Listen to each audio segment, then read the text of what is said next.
Welcome to the Pulse of Peter B. I'm your host, Peter Biancamano, and let's get you to the pulse on everything you need to know. And we're really feeling the pulse tonight. We are at the Crosby Restaurant in beautiful Montclair, New Jersey, here for an Australian wildfire fundraiser that we're going to get to in our second segment. We'll be joined by Alyssa Fasciano, who's running this great program, so you're not going to want to miss that segment next. But we have to begin because we have the big NFL championship, the big game this weekend, of course, Sunday night, 6:30 p.m., and we're joined by our expert picks analysis. That's Mr. Jay Sinatra. Jay, what's going on, my man? I'm feeling this right here. I like this vibe. Why can't we do the show from here more often? So how many beers you want? You just want to do the... I'm not drinking. Oh, he's going sober on the post, folks. Yeah. Going sober. No drinking when you got to work. Absolutely. I like that. I like Yeah. it. We got to get through a segment. Afterwards, we'll see how he's doing. Maybe. You know what I mean? Maybe it is.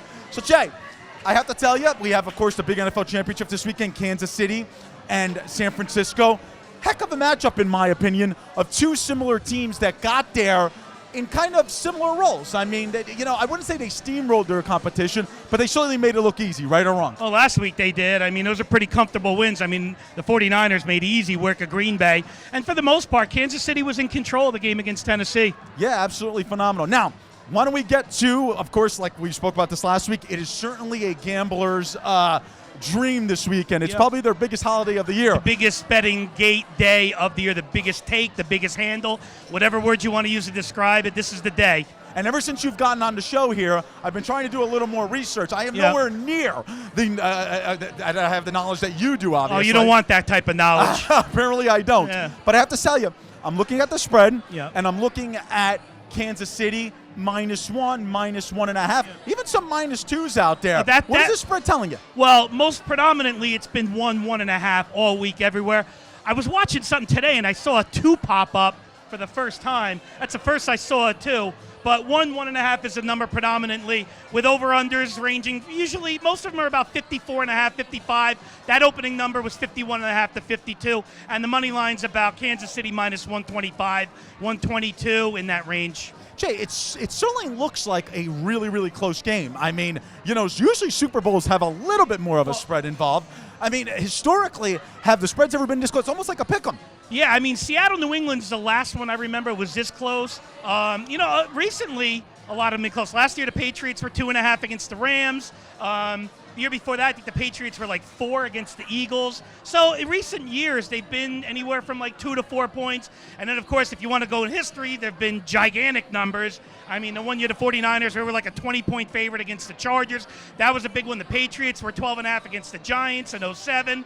And then you can go way back when the Baltimore Colts, they were a 17, 18-point favorite against the Jets back in Super Bowl III. So there's a little history 101 on point spreads for the Super Bowl. He's going way back to the Willie Joe Super Bowl. I absolutely love it. I absolutely do. Yep. Now, Jay, so, I have been looking because there's a lot of fun bets, as we like to call them, a lot of prop bets that we like to say. Yep. And I have to tell you, I was looking at them and I'm like, oh my God, I can't believe I can actually bet on these things. You bet on everything. It's amazing to me.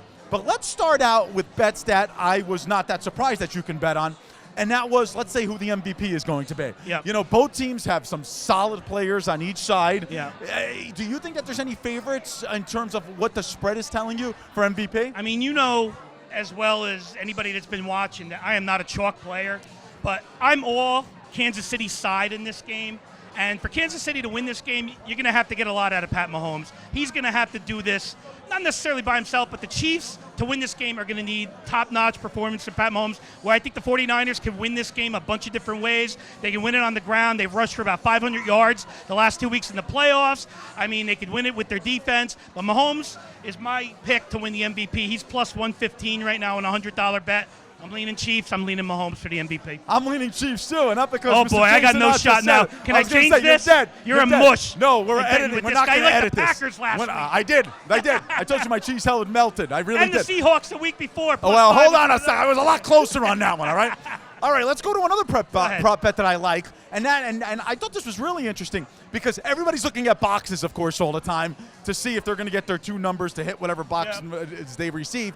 But this is the first touchdown. Who will score the first touchdown of the game? And, of course, this could be anybody, right or wrong. But what does the lines tell you? I mean, if I'm going to play this one, I want to do a little bit more value. I take a long shot. I was looking at Sammy Watkins plus 1,800. I'm going to stick with that. I mean, if I'm playing this, I'm probably going to bet really small since it's such a high value return. Maybe get a $20, $25 bet, something like that. Take a shot. I'll throw the dice on Sammy Watkins plus 1,800. Sammy Watkins, baby. I absolutely love that. He's been a stud all year. He really has. Now, a prop bet that I absolutely loved because I was like, this looks like a really, really fun one is what flavor, folks, what flavor the Gatorades will be for the winning You're making team. that up. I'm not making it up. I swear. That's I saw not it a on my thing. app over here. I really did. What flavor the Gatorade's going to be to dump on the winning coach. Now, Jay, I'm personally an orange flavor type of guy. How do you? Yeah, okay. I mean, but what I laughed about it was there was a bet on there that said nothing, that they weren't going to throw nothing, and then there was water too on there, right? Who sets the lines for something like that? I have like not what a is clue. the variance of value between purple Gatorade and green Gatorade and blue Gatorade and pink Gatorade or no Gatorade? What if water comes out of the bucket? Get out of here with that. I'm not even going near listen, that. I think we That's need to insane. dive And deep I don't up. believe you either on that. What do you mean you don't believe me? Go on your apps, folks, whether William Hill, DraftKings, FanDuel, my points bet. Look at that. I'm even getting all the lingo here. I swear they're over there. All right, Jay, is there any other prop bets that you like? Yeah, I was looking at a couple myself. There was, obviously, I said I like the Chiefs. I'm leaning Chiefs. So I'm going to go under 26.5 for the 49ers point total. That was one. I'm going to go under 77.5 yards rushing by Mostert. I think the Chiefs are going to, much like they did against Henry last week, they're going to firm up on defense, and they'll be keen on the rushing. And they had to stop Henry to win that game last week. Figuring they're going to do much of the same this week if they're going to be successful. And I like under 2.5 turnovers total for the game. So those are three prop bets that I might play some low-risk plays on. But again, I could wake up Sunday morning, I could be on Twitter annoying people, bothering people, insulting people, and say, you know what, I don't like any of these, and come up with three new ones. That's awesome. I mean, so wait a minute. Get on Twitter. Follow him. We'll put his little Enter handle at your over own here. risk. And by the way, folks, we do have a new Pulse Twitter page thanks to our wonderful new staff that we have on this team. They're doing a phenomenal job. So make sure you go on there because I'm sure Jay will, talk smack to me on there, and I have to download the app or something like that. So Jay, what are you doing for the Super Bowl? Going to Biancamano's Deli to pick up some there's fresh the mutts shameless plug. and There's some the wings. shameless I'm hoping plug. maybe I can get like a free 3-foot sub out of it. 3 foot. You've never met my mother, huh? I'm just kidding, Mom. I love you. Fortunately, I have. I absolutely love it. Jay, Yeah. one more question because we do have some time left on the Yeah. clock over here. I mean, do you think, has there ever been, because like I said, we spoke about like the Gatorade flavor that it's dropped on the coaches. In terms of prop bets, do you think that they're getting more extreme and wild as years have gone on? You are so fixated on this Gatorade. I really am. And I'm holding you to this because I don't believe Because you. I heard of the don't know coin where toss. you saw this, but Should I- you're going to show me afterward because I I was think gonna he's say. making this up.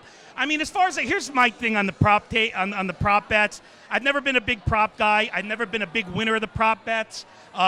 Last year, I think I had 4 or 5 small risks on them in the Patriot-Ram game, and I hit one of them. I had under in the total field goals for the game. I want to say it was like 3 or 3.5. No, it was, let me say, it was 3.5 total field goals, and they kicked 3 for the game, and I had under, and I hit that one. But, I mean, the prop bets are pretty much put out there.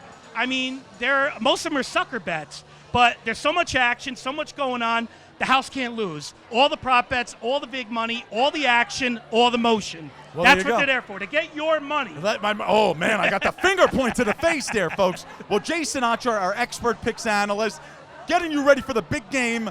Don't forget to Bet of course, responsible tune in and good bet luck. responsibly, absolutely. We will be right back, folks, of what we're doing here at the Crosby. Peter Biancamano, your hostess with the mostest of the Postal Peter B. Folks, don't forget to get on our YouTube page and binge watch all of our past episodes. Type in the Postal Peter B in your search bar and please subscribe. Also, go on our Instagram page and follow us at The Pulse with Peter B. Get on our Facebook page and follow and like us there. All you have to do is type in The Pulse with Peter B in the search bar. You're not going to want to miss it. We're constantly updating that page with previews. We put our full shows on there. And also, if you have any questions, feel free to reach out to us at our email address, and that is thepulseofpeterb@gmail.com. We look forward to responding to you. Welcome back to the Pulse of Peter B. I'm your host, Peter Biancamano, and like I said, this is a special Places segment here at the Crosby Restaurant in Montclair, New Jersey. We're going to put up the address right here for you. But we're really here for an Australian bushfire fundraiser. We're going to have an interview with Alyssa Fasciano, who is organizing this event tonight. We're even going to get her remarks to the crowd. We might interview some people from the restaurant. We might interview some participants. We think this is very, very important at the Pulse because, of course, many animals have been lost in Australia, and they're even going to tell you where to donate, which is super important. Why don't we get to some of our interviews? All right, as mentioned, we are back here with the lovely Alyssa Fasciano. And I have to admit, we interview a lot of different people on the show, but Alyssa and I have known each other since we were probably like 9 or 10 years old. Yes. I think I was in 5th grade when we met. Look at that. I remember your family had a Italian deli, which Still there. Family, yep. Our families are actually friends. Go way back. So there's roots. There's quite a few roots. Absolutely there are. And she, of course I was following her on Instagram at Animal Babe. Yep. Animal.babe on Instagram. And we'll put that right here on the screen for you. And I'm looking at what she's doing, and I'm like, my God, it's absolutely fascinating what she's doing in terms of animal rights. And I mean, I really feel that everybody has a pet and everybody loves their pet, but you're going above and beyond just what a pet is. And just talk to me about some of your initiatives that you've started in the animal rights community. So basically what I wanted to do was, a lot of people have a lot of compassion inside of them, and I have a lot of people who want to do more, right? So like, I've been vegan 10 years. A lot of people don't know how to start that journey. So that's something I try to reach out to people. I make myself really available on my social media. I give people tips and nutrition help and things like that. So I do a lot of personal counseling. I just started doing these fundraisers though, believe it or not. So I did a panel about a month ago at Jersey City Irby, where I allowed people to ask me personal questions about how I started, why I'm vegan, why I continue to be vegan, tips on how you can really affect, the lives of animals. And then I said, why don't I start doing fundraisers? Because people want to get out there, they want to help, and they don't know how. So essentially, I just want to bring people together and show them that really a fun gathering like this, drinks, vegan food. Yeah, and I may or may not have had an egg roll before I left, and I never had a vegan egg roll, and it was delicious. Okay. Absolutely delicious. It really is.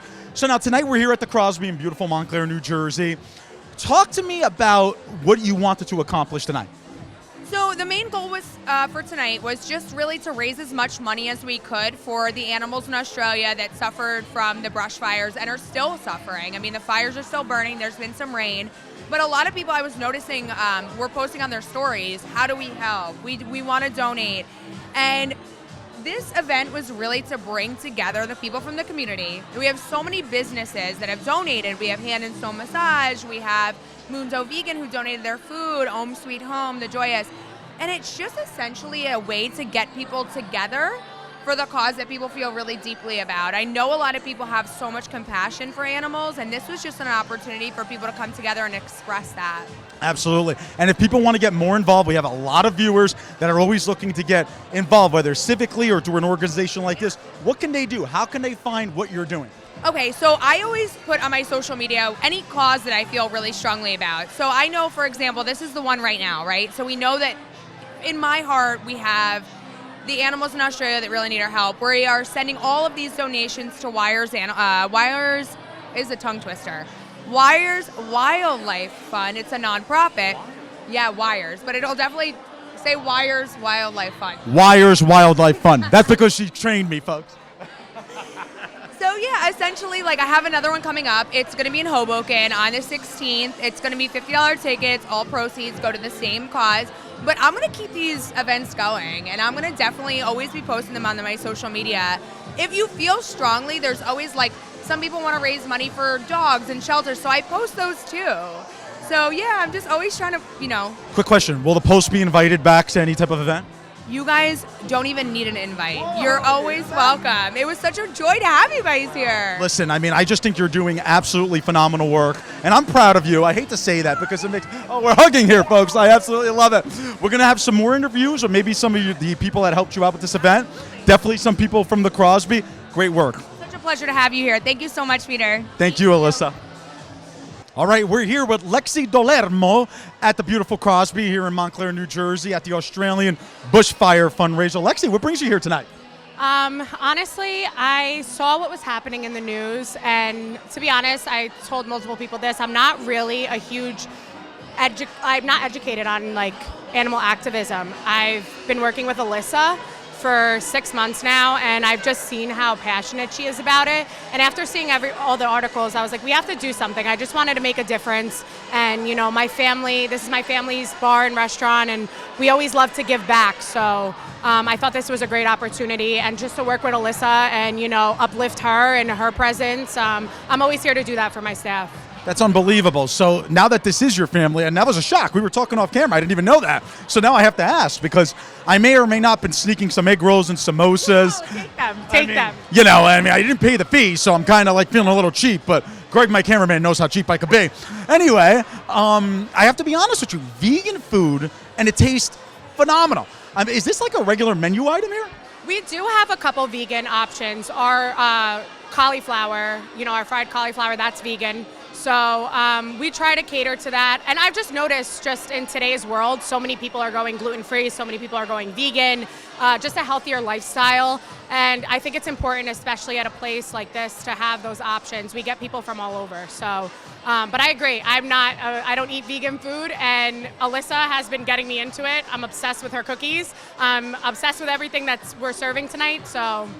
And as you can see from my face, I didn't know that there was cookies. So I'll be digging in right away, folks. You know, I mean, that was the worst thing you could tell me. I'll pick up the sweet tooth. So why do you think events like this are important to host? I mean, obviously, you get a lot of people who say, oh my God, look at the unfortunate things going on in Australia, you know, but there's not a lot of action. Right. Really, you guys are doing actionable items, correct? Right. So I think, you know, everyone can click a button on Facebook and donate. Everyone can click a button, they can click a link and donate, and they go about their day. If you look in the news, everything in Australia kind of died out, because that's what happens in our news. You know, everything's a big deal and then it dies out. I wanted to do this to make sure people didn't forget. And I wanted to do this because people are coming out anyway. They're eating, they're drinking. Why not do it for a good cause? I think this is the perfect, you know, place to have something like this. Food, drinks, it's going to bring people out, and to really know what they're, you know, coming here for is so important. And I'm so happy to be here and hosting, and, you know, here with Alyssa and my family, and it's awesome. That's very admirable, because there are, and there's not a lot of restaurant owners that would do this. They're opening it up to a good cause, basically. So the Crosby, of course, it's located on the beautiful Glen Ridge Avenue here in Montclair. I guess talk to the audience about where they can find you, what your hours are, maybe where they can follow you and all that. Yes, we're on Instagram, Crosby Montclair, and we're open 7 days a week, 12 p.m. to 2 a.m. My bartenders love that. But yeah, Friday, Saturday nights, we have a DJ every single weekend on Friday, Saturday, starting at 10 p.m. We have all different kind of specials every day of the week. Trivia Thursdays, Ladies Night Wednesdays. Awesome food, awesome drinks, great staff, and we'd love to see everyone. So she's speaking to the choir, ladies' night for a guy like me. As you can see, no ring. All men included in ladies' night. I like that a lot. Well, thank you so much. Thank you for your advocacy. We really, really appreciate it. And best of luck with the restaurant. Absolutely. Thank you so much. I appreciate it. All right. Hey, folks, so we always love to bring you events like this, but this one really was close to home for me because I am such an animal lover. We want to thank Alyssa, and we want to thank Alexa or Lexi for joining us, and we want to thank the Crosby Restaurant in Montclair, New Jersey. Folks, join us next week for The Pulse on everything you need to know. You never know where we're going to be next. We'll see you then.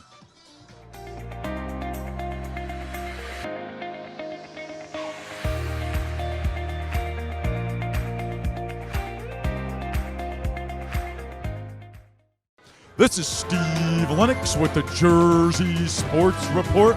Let's head out right to the Prudential Center where Bobby Blackjack is there previewing the Seton Hall Xavier game. Bobby, how are you today? How are you, Steve? Doing fantastic. Good morning from the Prudential Center. Yes, Pirate fans, I said good morning. This is Bobby Blackjack, Jersey Sports Report. Early morning here for a game. 11 a.m. is kind of absurd, if you ask me, but we're here. We're live. Steve, what do you got for today? So Bobby, the last game for Seton Hall was kind of a scare. They were playing the last place team in the Big East in DePaul, and at the end of the game, the score wasn't cognizant of the game, correct? Oh, correct. I mean, this year it seems every Big East team has something to offer. You can't take any team lightly, and I think the Pirates learned that Wednesday night where they barely escaped a victory against DePaul to go 8-0 in the Big East. Very good. And Xavier, of course, coming off an extremely tough loss to Marquette in double overtime. It was probably a letdown game at home, correct, Bobby? Oh, correct. And I'll mention that as one of my keys of the game in a few moments. All right, and speaking of those keys of the game, why don't we go right to them, previewing today's matchup between the first-place Pirates against the Xavier Musketeers. Oh, basically, like I said, Pirates are 16-4, 8-0, 10-game winning streak, the longest of Kevin Willard's era. And also, they are 10 in the AP, 9 in the U.S. Today polls. The keys of today's game, though, again, early morning game. But it seems like the past month and a half, every game, Seton Hall starts off very slow. They need to change that and reverse course, start off strong and finish strong. You can't depend on Miles Powell every single game to bail you out in the second half. All right, Bobby, we'll see you at the end of the game for the post game. Sure will. Enjoy the game, buddy. You too, buddy. Post-game report. This is Steve Lennox of the Jersey Sports Report. Let's head out to Bobby Blackjack, who looks like he's getting a drink instead of on the court at the Prudential Center. Bobby, a 74-62 loss for Seton Hall to the Xavier Musketeers. What is your initial reaction of the final? Well, Steve, after getting up way early and absorbing that awful game, I need a drink. Tell you, the Pirates, as I mentioned in the pregame, they need to stop with these slow first halves. Like I was saying for a week or so now on the different places I report to, it's going to come to bite them in the ass, and it did today, unfortunately. Unbelievable. And there was a point, Bobby, that they were actually down by 24 points in the first half. I mean, you want to speak about a slow start. That is as slow of a start as you can get, correct? Yeah, 30-6, I believe, and they never really recovered after that. Maybe they got close as maybe 7 in the second half, but that was it. So Sandro Mamakulishvili, he actually had a pretty decent game, 10 points in his return, and you actually asked him at the end of the game during the post game how he's feeling, and why don't we go to the sound on the way Sandro's feeling? I still gotta, I feel like I still got, I gotta get my strength back a little bit. I feel like my grip is not there yet, but I feel like I'm right around the corner. I feel like I'm like 90%, 85%. So I feel like with the games, and I feel like our trainers did a great job, because I'm a little early. And I feel like that's all them. They didn't give me no days off. Our doctors were always there just checking on me. So I feel like I just got to give the props to coach, our trainer, Tony, and all the Tony Testa, Festa, all them doctors who really had my back. And I'm just happy that I'm coming back, and the team is playing great. All right, Bobby, how do you think Sandro was feeling? Well, you know what? He said he's about 90%, I believe, back from his injury. He actually, during Coach Willard's presser, he actually played 4 minutes more than he expected. So he had like 10 points, 4 rebounds, 2 offensive. So it's almost like a typical Mahmoud day, and he's almost all the way back. Interesting. And here's what Coach Willard had to say about Mamakulishvili at the end of the game. It seemed like it was his only bright spot. It's his stamina. You know, he did get gassed. I mean, both times at the end of his, when he was in there, you could tell he's just not, doesn't have that extra oomph when it starts getting down past 3 minutes when he's been playing. But I thought he was aggressive. You know, he showed me that, you know, he's coming along. So I mean, I think he looked pretty good. There wasn't much that Coach Willard had to say positively, correct, at the end of the game, Bobby? No, he was very down, obviously, with the performance of his team today, now falling to 8-1 in Big East play. 1 or 2 bright spots, like I said, Mamu and possibly Jared Roden is really coming into his own. He's getting some real confidence out there on the court. Very interesting. So speaking of which, you did ask first Sandro Mamakulishvili if this was a mid-season wake-up call for the Pirates, and here's what Mamu had to say. In a row, you kind of up there a little bit. You just think like, yeah, we're playing great. Nobody can beat us. But I feel like it's a little wake-up call, you know. Everything happens for a reason, you know, and we got each other's back. We got confidence. So I feel like next game we're going to just go in and just forget about this game. That's all coach tells us and teaches us that. Bobby, what did you think of what Mamu had to say? Yeah, it's definitely something that could be needed for a long run into March, you know, in the big dance. Sometimes you can't win them all, like Coach said during the presser. He does not expect his team to go undefeated. They're not, and maybe they'll practice harder in anticipation of Georgetown and Villanova on the road this week. Very, very interesting. And then you mentioned what Coach Willer said at the end of the game about this mid-season funk, and here's what he had to say in the post-game press conference. We weren't going undefeated. I mean, I said at the beginning of the year when we lost a couple games, I mean, we weren't going undefeated in conference play. I mean, it's great that we started off 8-0, and it was great. But you're going to have some. If you don't play well in this league, you're gonna take a loss, and it's one loss. It's conference play. It's going to happen. All right, as what you can hear from what Coach Willer had to say, they weren't believing that they were going undefeated, but it's still a tough loss at home here, but you have to look to the next one. Correct, Bobby? You have to, yes. Wednesday night, Georgetown. Again, second time around facing the Hoyas. Let's see if Coach Patrick Ewing makes some adjustments. And then next Saturday, the big one at Villanova.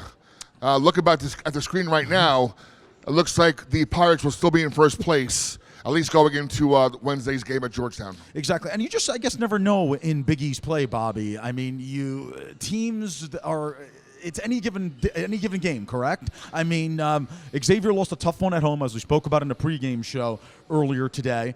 And they come in here and just dominate the first-place team in the Big East. Yeah, like I said earlier also, the Big East is top-notch, top to bottom. And the old cliche of football is any given Sunday, like you mentioned, and anybody can beat anybody in this league on any given day or night, or in this case, morning. It's absolutely phenomenal. One thing that I have to mention regarding this game, and actually Kevin Willard made mention of it too, and we're going to go to his sound in a little bit, was the rebounding by Xavier in this game. I believe Xavier had 55 rebounds, 37 on the defensive end. Let's hear what Kevin Willard had to say regarding the rebounding. We got taken to the woodshed, Jerry. We just, we got down.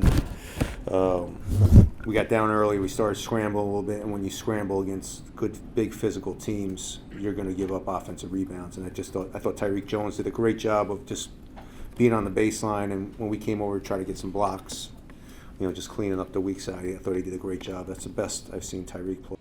All right, Bobby. As you can see, I think Kevin Willard used the term "dominated" on the boards. Right or wrong? Absolutely. Tyreek Jones, my player of the game for Xavier, I believe 19 points, 18 rebounds. That's insane for college basketball. And kudos to the Xavier Musketeers. I mean, they came in here 2-6. They are now 3-6 in the Big East.